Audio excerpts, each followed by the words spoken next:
16 বছর পর অনুষ্ঠিত হচ্ছে রাজশাহী মহানগর বিএনপির সম্মেলন।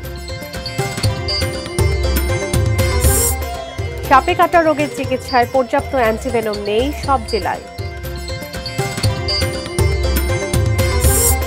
ভোলার বাক প্রতিবন্ধী কবির হত্যায় জড়িতদের শাস্তির দাবিতে মানববন্ধন। শেরেবাংলা মেডিকেলের সমস্যা সমাধানের দাবিতে আবারও উত্তাল বরিশাল।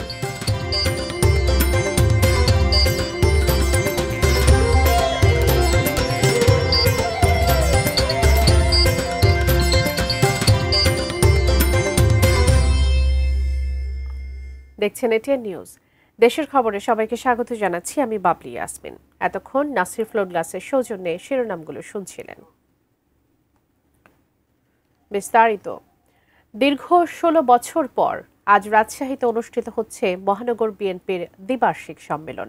দুপুর 2টা থেকে 2টি পর্বে অনুষ্ঠিত হচ্ছে এই সম্মেলন। প্রথম অধিবেশনে প্রধান অতিথি হিসেবে ভার্চুয়ালি যুক্ত হবেন দলের ভারপ্রাপ্ত চেয়ারম্যান তারেক রহমান। সম্মেলন উপলক্ষে নগরীর দরগাপাড়ায় তৈরি হয়েছে বিশাল প্যান্ডেল। সকাল থেকেই বিভিন্ন থানা ও মহল্লা থেকে ব্যানার ফেস্টুন নিয়ে দলে দলে সমবেত হয়েছেন নেতাকর্মীরা। দীর্ঘ সময় পর এই সম্মেলন তাদের মাঝে নতুন করে প্রাণ সঞ্চার করেছে বলে জানান তারা। নেতারা বলেন, এই সম্মেলনের মাধ্যমে দলের অভ্যন্তরীণ গণতন্ত্র চর্চা এবং ঐক্যের উপর জোর দেওয়া হচ্ছে। যদিও নেতৃত্ব নিয়ে বিভক্তি ছিল, এই সম্মেলনকে ঘিরে ঐক্যের আভাস দেখা যাচ্ছে। নেতাকর্মীরা আশা করছেন এই সম্মেলন বিদ্যমান কোন্দল নিরসনে সাহায্য করবে। সবশেষ 2009 সালে এই সম্মেলন অনুষ্ঠিত হয়েছিল। এরপর নানা জটিলতায় নতুন কমিটি আসেনি। তবে এবার সম্মেলনের তারিখ ঘোষণার পর থেকেই দুই পক্ষকে একসঙ্গে কর্মসূচিতে দেখা যাচ্ছে।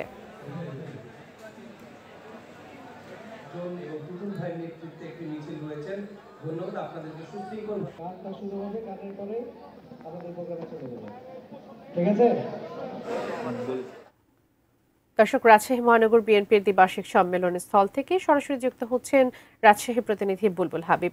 বুলবুল হাবিব, কোন পর্যায়ে রয়েছে সম্মেলন সেটি আমাদের জানাবেন। বাবলি, বক্তব্য শুরু হয়েছে এবং স্থানীয় যারা নেতৃবৃন্দ রয়েছেন এবং কেন্দ্র কমিটির যারা নেতৃবৃন্দ রয়েছেন তারা আসলে এখন বক্তব্য দিচ্ছেন। আমরা এখন দেখছি যে শফিকুল হক মিলন, রাজশাহী মহানগর বিএনপির সাবেক সাধারণ সম্পাদক এবং কেন্দ্র কমিটির সদস্য, তিনি এখন বক্তব্য দিচ্ছেন এবং এর বাহিরেও বক্তব্য দিবেন মিজানুর রহমান মিনুর, মোসাদ্দেক হোসেন বুলবুল, সৈয়দ শাহিন শওকত সহ বিএনপির চেয়ারপারসন উপদেষ্টা আব্দুল সালাম সহ প্রধান অতিথি হিসেবে বক্তব্য দিবেন বিএনপির ভারপ্রাপ্ত চেয়ারম্যান তারেক রহমান। অর্থাৎ হচ্ছে যারা এখন পর্যন্ত যারা নেতৃবৃন্দ বক্তব্য দিয়েছেন তাদের সবার বক্তব্যে মোটামুটি একই বার্তা গেছে যে আসলে বিএনপি গত 17 বছর যে অত্যাচার, জুলুম, নির্যাতন সহ্য করেছে আওয়ামী লীগের শাসনামলে, সেই শাসনামলে যে নির্যাতনের শিকার হয়েছে এবং ঐক্যবদ্ধতার সাথে বিএনপি যেভাবে কাজ করেছে আগামী দিনেও ঠিক সেভাবে কাজ করতে চায়। যে নেতৃত্বগুলো আসবে তারা সেই নেতৃত্বকে নিয়ে নতুন যে নেতৃত্ব আসবে নির্বাচিত হবে, সেই নেতৃত্বের প্রতি সম্মতি জানিয়ে তারা ঐক্যবদ্ধভাবে কাজ করতে চান। সেই বক্তব্যগুলোই প্রধানত তারা এই বক্তব্য দিচ্ছেন সম্মেলনের মাধ্যমে। এখানে কিছুক্ষণ আগে মাইকে ঘোষণা করা হলো যে আর 5 মিনিটের মধ্যে বিএনপির ভারপ্রাপ্ত চেয়ারম্যান তারেক রহমান তিনি আসলে এই সমাবেশস্থলে যোগদান করবেন ভার্চুয়ালি, কারণ তার এখানে প্রধান অতিথি হিসেবে গুরুত্বপূর্ণ বক্তব্য দেওয়ার কথা রয়েছে। আর এর আগে এখন পর্যন্ত আসলে যেহেতু 16 বছর পর সর্বশেষ 2009 সালে এই সম্মেলন অনুষ্ঠিত হয়েছিল এবং 5 আগস্টের পরে, গত বছরের 5 আগস্টের পরে বিএনপির এত বড় একটা সম্মেলন আসলে রাজশাহীতে অনুষ্ঠিত হচ্ছে। কারণ 2021 সালে যে কমিটি গঠিত হয়েছিল আহ্বায়ক কমিটি, আসলে তারপর থেকে বিএনপি নানাভাবে বিভক্তি ছিল, কিন্তু এই সম্মেলনের মধ্য দিয়ে সে বিভক্তি কাটিয়ে সবাই এক কাতারে থেকে ঐক্যবদ্ধভাবে কাজ করবে, এমনটাই কিন্তু একটা যে মেসেজটা আসলে দেওয়ার চেষ্টা করছে। তো যেহেতু সম্মেলন চলছে এবং নেতাকর্মীরা এখন পর্যন্ত আসছে এই সমাবেশস্থলে এবং যেহেতু প্রধান অতিথি হিসেবে ভারপ্রাপ্ত চেয়ারম্যান তারেক রহমান বক্তব্য দেবেন, আমরা বিস্তারিত আরও পরে বিস্তারিত জানাতে পারবো। তো বাবলি, এই ছিল এখান থেকে যে সম্মেলনের চলছে তার খবর। আপনাকে ধন্যবাদ, থাকুন সেখানে। দর্শক, রাজশাহী থেকে যুক্ত ছিলেন সহকর্মী বুলবুল হাবিব। বিএনপির রাজশাহী মহানগরীর যে সম্মেলন তার বিস্তারিত তথ্য জানাচ্ছিলেন। আরও খবর। প্রবল বর্ষণ আর বন্যার কারণে দেশের বিভিন্ন অঞ্চলে সাপের উপদ্রব বেড়েছে। বিশেষ করে গ্রামীণ জনপদে সাপে কাটা রোগের সংখ্যাও বাড়ছে। হাসপাতাল ও স্বাস্থ্যকেন্দ্রগুলোতে সাপে কাটার রোগের চিকিৎসার প্রস্তুতি ঠিক কতটুকু, পর্যাপ্ত অ্যান্টিভেনম কি রয়েছে খোঁজ নিয়েছেন আমাদের প্রতিনিধিরা। ডেস্ক রিপোর্টে বিস্তারিত। প্রবল বর্ষণ এবং উজান থেকে নেমে আসা ঢলে দেশের নদ নদীতে পানি বাড়ছে, প্লাবন এলাকায় বেড়েছে সাপের উপদ্রব, বেড়েছে সাপে কাটা রোগীর সংখ্যাও। মুন্সিগঞ্জে গত এক মাসে 54 জন সাপে কাটা রোগী এসেছে হাসপাতালে, তারা সঠিক চিকিৎসা পেয়েছেন। সিভিল সার্জন জানিয়েছেন জেলার 6টি উপজেলা স্বাস্থ্য কমপ্লেক্সেই অ্যান্টিভেনমের পর্যাপ্ত মজুত রয়েছে। অ্যান্টিভেনম থাকাতে এখন আমরা সাপে কাটার যারা রোগী আছে তারা সেবাটা পাবে, আমরা এটা প্রত্যাশা রাখি। এক একটা রুগীর ক্ষেত্রে 10টা করে অ্যান্টিভেনম খরচ হয়, তো আমাদের 50টা অ্যান্টিভেনম খরচ হয়ে গেছে, আর 50টা অ্যান্টিভেনম আমাদের মজুদ আছে, মানে আমরা আরও 5টা রুগীকে, সাপে কাটা রুগীকে আমরা সেবা দিতে পারবো।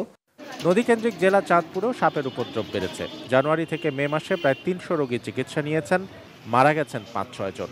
হালনাগাদ তথ্য দিতে না পারলেও হাসপাতাল কর্তৃপক্ষ জানিয়েছে বর্তমানে সব স্বাস্থ্য কেন্দ্রেই অ্যান্টিভেনম মজুদ আছে। আমাদের সাপে কাটা রোগীর ব্যবস্থাপনার জন্য যে অ্যান্টিভেনম, এটা বর্তমানে পর্যাপ্ত মজুদ আছে, আমাদের কোনো সংকট নেই।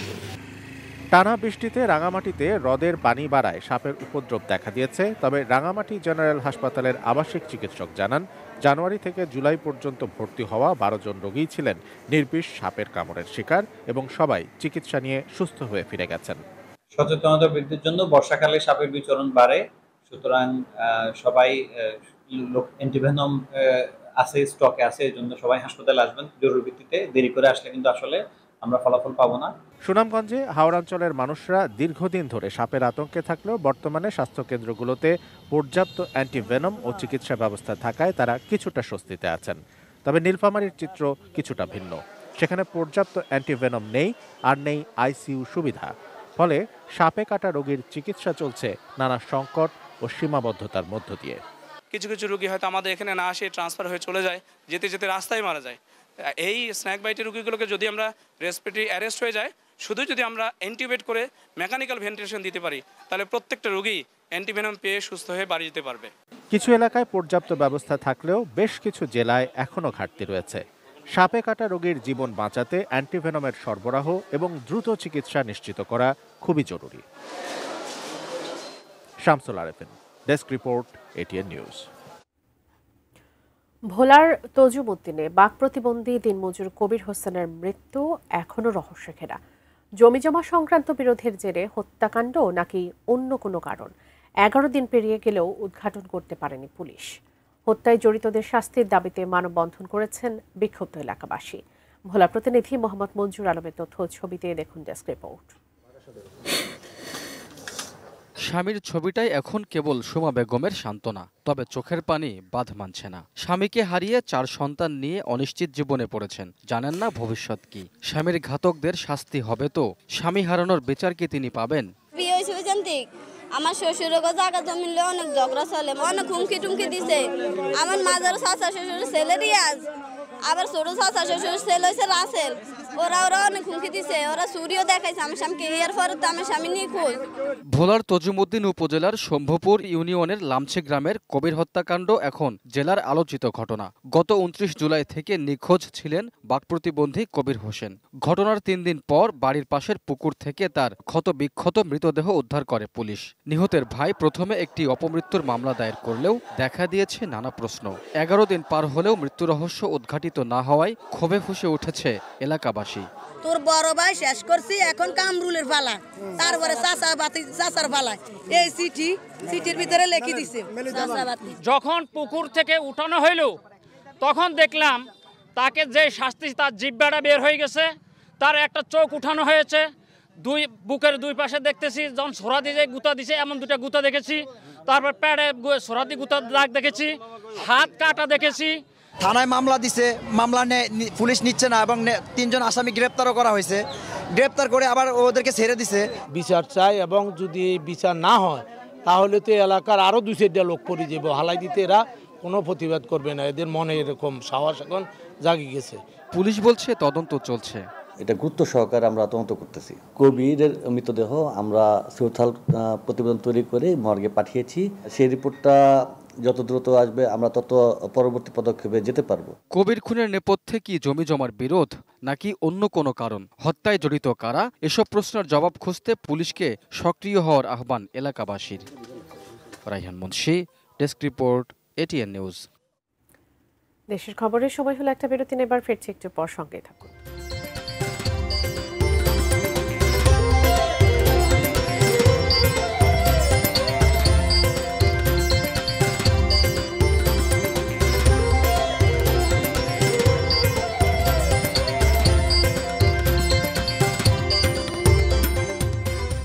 বিরতির পর আবারও স্বাগত, দেখছেন দেশের খবর।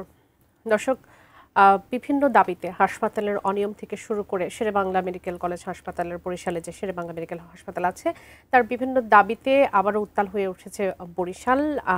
যতটুকু আমরা বলছিলাম, বরিশালের নথুল্লাবাদ বাস টার্মিনাল এলাকায় এই মুহূর্তে ছাত্র জনতা সেখানে অবস্থান করছেন। সেখান থেকে যুক্ত হচ্ছেন প্রতিনিধি হুমায়ুন কবির, তার সঙ্গে সরাসরি যুক্ত হচ্ছে। হুমায়ুন কবির, জানাবেন বিক্ষোভকারীরা আসলে এখনো সেখানে অবস্থান করছেন কিনা, তাদের সাথে প্রশাসনের কেউ যুক্ত হয়েছে কিনা, আশ্বাসের কথা কেউ বলেছে কিনা এখন পর্যন্ত দাবি আদায়ের ব্যাপারে?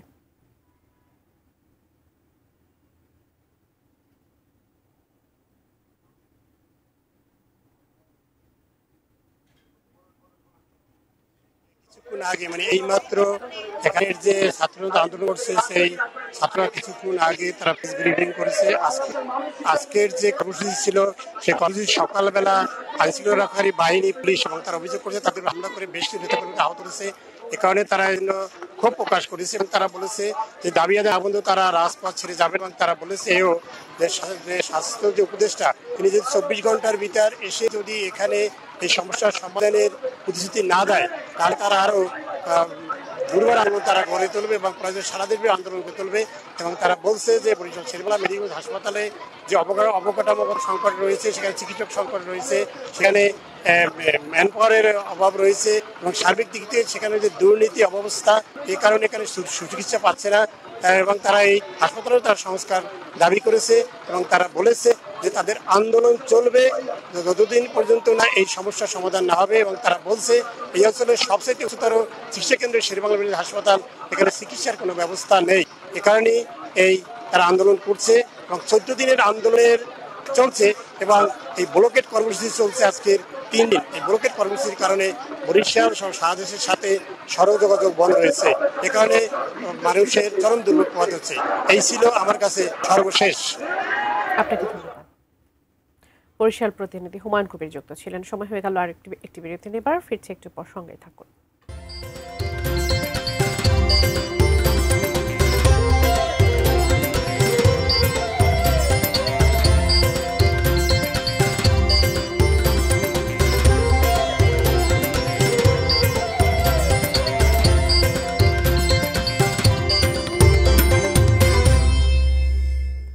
স্বাগত, আরও একবার দেখছেন দেশের খবর।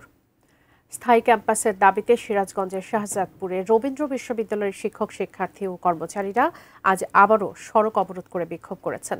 টানা 12 দিনের আন্দোলনের অংশ হিসেবে বগুড়া ঢাকা মহাসড়কের হাটিকুমরুল ইন্টারচেঞ্জের পূর্ব পাশে অবস্থান নেন তারা।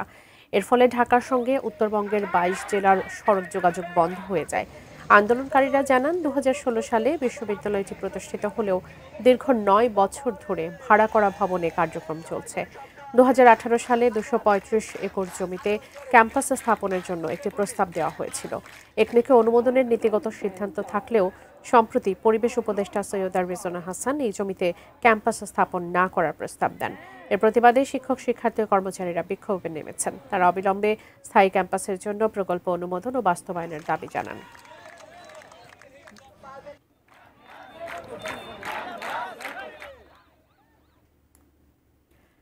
দেশের খবর শেষ করার আগে নাসির ফ্লোর গ্লাসের সৌজন্যে শিরোনামগুলো জানিয়ে দেব আরও একবার।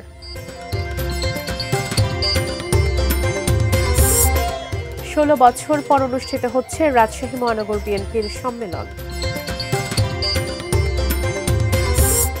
সাপে কাটা রোগের চিকিৎসায় পর্যাপ্ত অ্যান্টিভেনম নেই সব জেলায়। ভোলার বাক প্রতিবন্ধী কবির হত্যায় জড়িতদের শাস্তির দাবিতে মানববন্ধন। শেরেবাংলা মেডিকেলের সমস্যা সমাধানের দাবিতে আবারও উত্তাল বরিশাল। মহেশপুরে 2.5 কিলোমিটার সড়ক সংস্কারের জন্য সীমাহীন দুর্ভোগে 8 গ্রামবাসী।